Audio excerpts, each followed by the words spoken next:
Hello बच्चों, let us read the question first. The question says a function f defined from r to r fx equal to cos x is. तो आप नीचे देख सकते हैं 1 1 और on 2 के लिए ऑप्शन दे रखे हैं। तो इसके की कॉन्सेप्ट में हम यही समझेंगे कि 1 1 क्या होता है और on 2 क्या होता है। तो पहले बात करते हैं 1 1 की। 1 1 में क्या होगा, अगर आपका फंक्शन f a से b में डिफाइन है, ठीक है, और ये फंक्शन अगर स्ट्रिक्टली इंक्रीजिंग या फिर स्ट्रिक्टली डिक्रीजिंग है, या तो स्ट्रिक्टली इंक्रीजिंग या फिर स्ट्रिक्टली डिक्रीजिंग है, तो ये 1 1 होगा,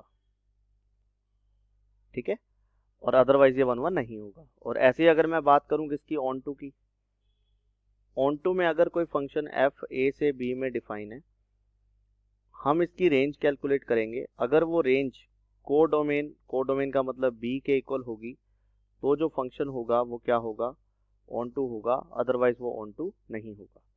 तो इसके लिए बेस्टेस्ट मेथड ये है कि आप इसका ग्राफ ड्रॉ कीजिए। देखिए यहाँ पर r से r बोला गया है, तो ये आपका y एक्सिस है और ये आपका x एक्सिस है। तो जब आप cos का ग्राफ ड्रॉ करेंगे, cos के ग्राफ के अंदर हमें क्या क्या चाहिए, देखो यहाँ पर अपने पास 1 है, यहाँ पर अपने पास 2 है, से इसी तरह से यहाँ पर अपने पास माइनस का 1 है और यहाँ पर अपने पास माइनस का 2 है। 0 पर वैल्यू मुझे पता है 1 होती है, फिर यहाँ पर π/2 है, π/2 पर 0 आएगी, फिर यहाँ पर आएगी -1, फिर यहाँ पर आएगी वापस 0, फिर इसी तरह से चलता जाएगा, यहाँ आएगी 1, यहाँ आएगी फिर से 0, फिर इसी तरह से यहाँ से इधर। तो ये कुछ ग्राफ इस तरह से इसका बन जाएगा, ठीक है। अब जो इंटरवल हमें दिया गया है, इंटरवल दे रखा है उसने r से r। तो देखो आप, ये फंक्शन ना तो इंक्रीजिंग है ना डिक्रीजिंग है, क्योंकि r का मतलब ये कंप्लीट एक्सेस हमें लेना पड़ेगा, ठीक है ना। ये सारा का सारा रियल नंबर है, तो ये कहीं पर इंक्रीजिंग है कहीं पर डिक्रीजिंग है, तो मतलब स्ट्रिक्टली इंक्रीजिंग या स्ट्रिक्टली डिक्रीजिंग नहीं है।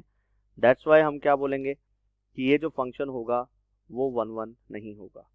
रही बात ऑन टू की, तो ऑन टू के लिए आप देख सकते हैं कि इसकी जो रेंज है वो सिर्फ -1 और 1 के बीच में वेरी कर रही है। यानी कि मैं बात करूं कि रेंज जो है वो आएगी इसकी -1 to 1, और ये इक्वल नहीं है कोडोमेन बी के। बी की जगह पर हमें रियल नंबर का सेट दे रखा है, तो ये रियल नंबर के इक्वल नहीं है। दैट्स वाई ये फंक्शन जो होगा वो ऑन टू भी नहीं होगा।